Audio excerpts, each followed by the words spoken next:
अस्सलाम वालेकुम। आपको खुशामदीद है मेरे और आपके YouTube channel Wasim math hub पे। जैसे कि हमने इंपॉर्टेंट शार्ट क्वेश्चंस की एक सीरीज शुरू की है।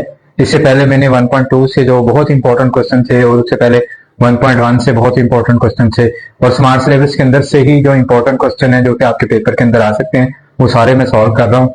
आपने वो वीडियोस मेरी वॉच कर लेनी है और आज मैं रिव्यू एक्सरसाइज में से जो बहुत ज्यादा इंपॉर्टेंट क्वेश्चन है उनको हल करने जा रहा हूँ। तो आप मेरे साथ जुड़े रहिएगा। देखिए पहले क्वेश्चन में वो कह रहे हैं कि फाइंड टू रैशनल नंबर्स, और दो रैशनल नंबर्स कौन से हैं, सॉरी दो रैशनल नंबर्स फाइंड करने हैं 4 और 5 के दरमियान। तो मेथड वही है जो हम 1.1 में करते आए हैं। 1/2 इसी तरह, यानी कि 1/2 पे आपने इन दोनों को जमा करना होता है और 1/2 पे क्या करना होता है, यानी कि 2 पे डिवाइड करना और 1/2 से मल्टीप्लाई करवाना। दोनों तरीके ही ठीक, आप जिस तरह मर्जी बोल सकते हैं। 4 और 5 को जमा करो तो 9 आता है और इधर क्या आ जाएगा 1/2 इसी तरह, और 9 बनता 9/2। ये आपके पास क्या आ गया, पहला रैशनल। आपने ले लेना एक रैशनल नंबर और दूसरा आपके पास क्या है, ये मेथड वही कि आपने किस पे डिवाइड करवाना है, 2 पे इसको डिवाइड करवा देना है।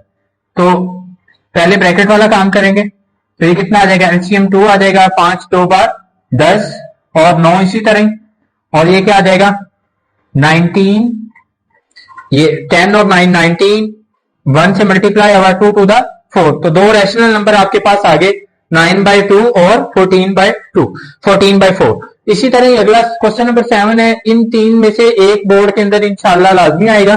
और ये देखिएगा इसको भी सॉल्व करने का ये डायरेक्ट सोल्यूशन में स्टार्ट कर रहा हूं।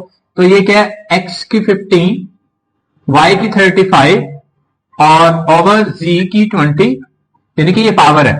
और ये रेडिकल फॉर्म में लिखा हुआ है तो इसको हम किस में लिखेंगे, अब एक्सपोनेंशियल फॉर्म में। अब ये एक्सपोनेंशियल फॉर्म इसकी भी है, इसकी भी पावर है और ये इसकी भी है। तो मैं इसको क्या लिखूंगा, x की पावर 15 होल की पावर 1/5, y की पावर 35 होल की पावर 1/5 डिवाइडेड बाय z, और ये इसकी भी पावर 20 की पावर 1/5। तो ये आपके पास क्या आ जाएगा, 5 1 द 5, 5 3 द 15, 5 1 द 5 और 5 7 द 35, 5 1 द 5 और 5 4 द 20। तो ये क्या आ जाएगा आपके पास, x की पावर 3, y की पावर 7 और z नीचे, z कितना बचा, z की पावर 4। यही आपका क्या है, आंसर है। ये बहुत ही इंपॉर्टेंट शार्ट क्वेश्चन है और इजी भी है। नेक्स्ट अब देखें, इसको मैं इजी वे में करने की कोशिश करूंगा।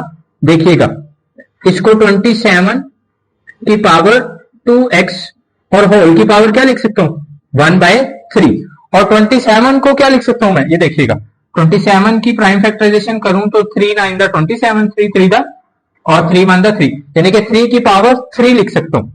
अगर मैं इसको 3 की पावर 3 होल की पावर 2x और होल की पावर 1/3 लिख लूं, यानी कि ये इसकी पावर बन गई, फिर ये इसकी पावर और ये होल की पावर, ये और ये क्या हो गए, कैंसिल। तो आपके पास आंसर कितना आ गया। इससे इजी वे में आपको ये सवाल कोई नहीं करवाएगा। आपने हमारे साथ जुड़े रहना है अगर आपने अच्छे तरीके से और आसान तरीके से सवाल हल करने हैं। अब लास्ट वाला क्वेश्चन है रिव्यू एक्सरसाइज का, जो बहुत इंपॉर्टेंट है। ये 6 इसी तरह, अब मैं इसको क्या लिख सकता हूं, ये 3 की पावर, इनके डॉट का मतलब मल्टीप्लाई होता है, एन, और सिमिलरली 3 की पावर क्या आ जाएगा 2 ओवर, यहां पे इसको अलग अलग करना है, 3 की पावर n, और ये क्या हो जाएगा 3 की पावर 1। अगर मैं इसको दोबारा लेके जाऊं तो वही चीजें आपकी बन जाती हैं दोबारा से, -3 की पावर n। अब इसी तरह इन सब में 3 की पावर n, अंदर क्या बच गया 6 मल्टीप्लाई बाय 3 की पावर 2 क्या होता है 9 ओवर, इन दोनों में ये देखें ये क्या आ गया 3 की पावर n क्या आ गया कॉमन, ये आप कॉमन ले लेंगे और पीछे आपके पास क्या बच जाएगा 3 की पावर 1, मतलब ये बच गया ना, ये तो बाहर आ गया, ये बच गया माइनस ये चीज बाहर आ गई और पीछे क्या बचा ये और ये क्या आ गई कैंसिल, और आपके पास क्या आ गया 6 9 द 54 ओवर 3 में से 1 निकालूं तो कितना आ गया 2। अब 2 पे इसको डिवाइड करें तो आपके पास क्या आ जाएगा 2 2 द 4, एक कैरी आ गया 14 और 2 7 द 24। ये आपके पास सॉल्व हो गया। इसी तरह ही आपने ये सारे क्वेश्चन जितने भी मैंने आपको करवाए हैं इसको आप लिख लें और मेरे चैनल को सब्सक्राइब कर लें, वीडियो को लाइक कर लें और अपने दोस्तों के साथ शेयर करें। इंशाल्लाह आपके बहुत अच्छे नंबर आएंगे अगर आप हमारे साथ जुड़े रहेंगे।